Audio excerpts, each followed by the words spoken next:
La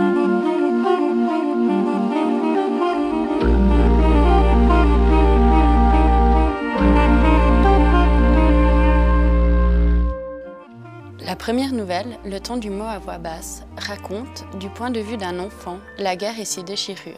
Dans la seconde nouvelle, Du mal à une mouche, le lecteur découvre que chaque insecte, chaque souris, chaque bestiole que nous avons tuée est comptabilisée et pèsera sur notre âme pour l'éternité.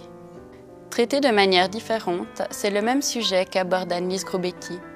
Il s'agit des conséquences de nos actes, directs ou indirects, mais surtout du mal que l'homme peut se faire à lui ou aux autres. Bien des gens croient qu'il suffit de nourrir convenablement son chien ou son canari, de lancer du pain au canard ou des miettes aux petits oiseaux en hiver pour faire son devoir envers le vivant. Pour leur confort, ils ont besoin de faire de minuscules cases séparées dans leur tête, attribuant des points à chacune comme au flipper, alors que la vie est résolument une et indivisible et sans hiérarchie de valeurs.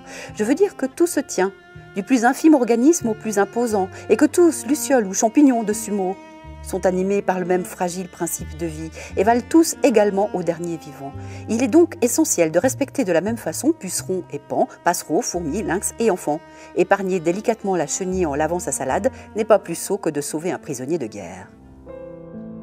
J'ai aimé ce livre pour le message plein de gravité mais plein d'espoir qu'il dégage et pour la langue chantante et vibrante de l'auteur. Elle a une façon unique de jouer avec les mots.